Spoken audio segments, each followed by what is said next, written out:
एक लंबे समय पहले एक गांव में आनंद, उसके माता पिता जानकी और रमैया, उसकी पत्नी नर्मदा और उसके बेटे नानी के साथ एक छोटे घर में रहता था।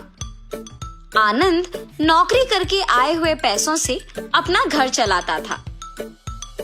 जानकी उसकी बहू नर्मदा से सारे काम करवाती थी और उसे हमेशा ताने मार मार के दुखी करती थी, मगर नर्मदा उसे कुछ ना कह के चुप बैठती थी। ऐसे कुछ साल बाद आनंद अपने नौकरी से कमाए पैसों को बचा बचा के एक बड़ा नया घर खरीदता है। आनंद के खरीदे हुए नए घर में बहुत समय से एक भूत रहती थी।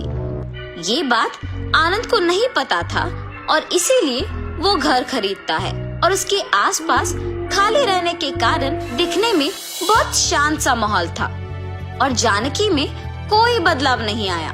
नए घर में जाने के पहले ही दिन नर्मदा की गलती के बिना ही उसे ताने मारती है। दुखी होकर नर्मदा बिना कुछ खाए और सोए अपने कमरे में जाकर रोती रहती है।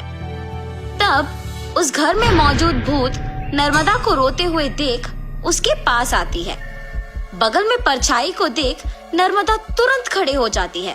तब वो भूत नर्मदा के सामने आके खड़े हो जाती है। उसके चेहरे पे घाव, खुले बाल देख के नर्मदा डर जाती है। बाप रे, भूत भूत! डरो मत, मैं तुम्हें कुछ नहीं करूंगी। तुम हमारे घर में क्यों आई हो? तुम लोग ही मेरे घर आए। ये तुम्हारा घर है? हाँ, ये मेरा घर है। इसी में मैं मर गई।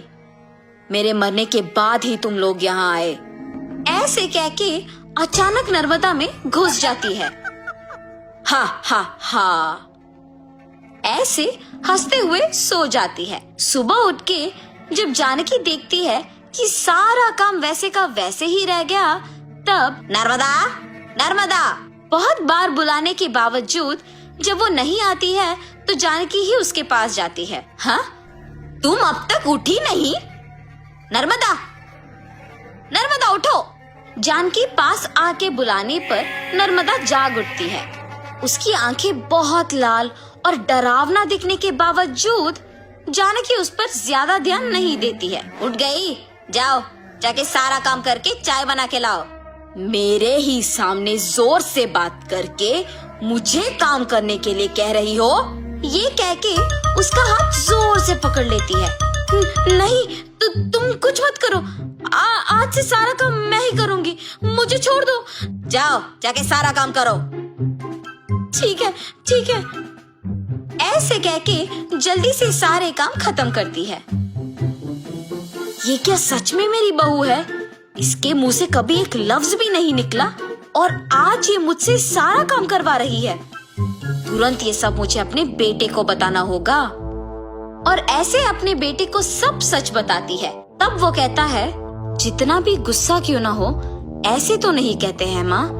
आप अगर उससे अच्छे से पेश आएंगे तो वो भी अच्छा ही रहेगी। उसके बारे में क्या मुझे नहीं पता?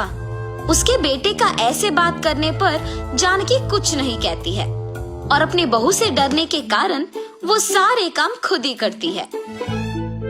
नर्मदा, नए घर खरीदने की खुशी में मैं अपने कुछ दोस्तों को घर बुला रहा हूँ। सारी चीजों का तुम्हें ही ध्यान रखना होगा। ऐसे बोल के चला जाता है। नर्मदा कुछ बात किए बिना खड़े रहती है। उसके बगल में खड़े जानकी के पास जाके वो कहती है, तुम्हारे बेटे की बातें सुनी है ना तुमने? सारी तैयारी तुम्हें ही करना होगा। ऐसे जोर से कहती है। अगले दिन आनंद दोपहर को अपने दोस्तों को घर ले आता है। नर्मदा, तुमने सारी तैयारी कर ली ना?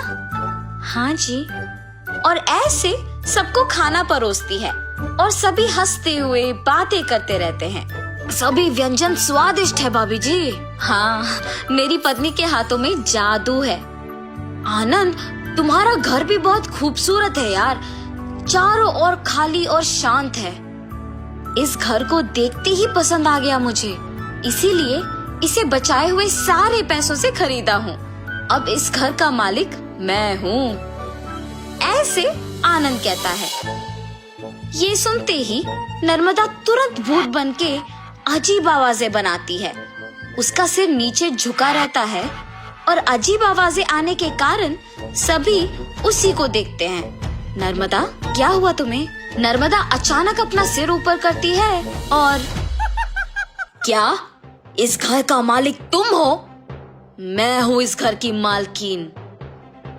ऐसे उसे घूरने पर आनंद अचानक हवा में ऊपर उड़ने लगता है। नहीं, ये तुम्हारा ही घर है, मुझे छोड़ दो। ऐसे कहने पर आनंद को नीचे छोड़ देती है। ये सब देख के घर के सारे मेहमान भूत भूत कह के वहाँ से भाग जाते हैं। नर्मदा जैसे उसे कुछ पता नहीं है अपने कमरे में जाके सो जाती है। आनंद, कम से कम अब मेरी बातों का यकीन करोगे तुम? तुम्हारी पत्नी में भूत घुसी है, भूत। देखो आज उसने क्या कर दिया। हाँ माँ, अब हम क्या करें? एक मांत्रिक को बुलवाना ही पड़ेगा। हाँ ठीक है माँ, कल उसी के पास जाएंगे। और ऐसे जब सब बैठे हुए थे, नर्मदा आती है और सभी डर जाते हैं। तब उन्हें देख कहती है, क्यों सब मुझे देख के डर रहे हैं? क्या हुआ तुम सबको? कुछ नहीं, अब आप तो कुछ भी कर सकते हो ना। क्या करना है मुझे? मैं जो बोलूँगा तुम नहीं कर पाओगी। मैं नहीं कर पाऊंगी? पहले बोलो। अच्छा, क्या तुम इस बोतल के अंदर घुस के वापस बाहर आ सकती हो? इतना ही, और मैं ये नहीं कर पाऊंगी? देखो। ऐसे बिना कुछ सोचे समझे नर्मदा में घुसी आत्मा अचानक उस बोतल में घुस जाती है और तुरंत जानकी उस बोतल का ढक्कन बंद कर देती है। भूत को मैंने इस बोतल के अंदर बंद किया है, अब इसे गांव के अंत में फेंक के आना होगा। और ऐसे उस बोतल को गांव के एकदम अंत में फेंक के आ जाती है। तब से जानकी अपनी गलती सुधार के अपनी बहू को ताने मारना बंद कर देती है। भूत के चले जाने पर सभी उनके नए घर में खुशी से जीते हैं।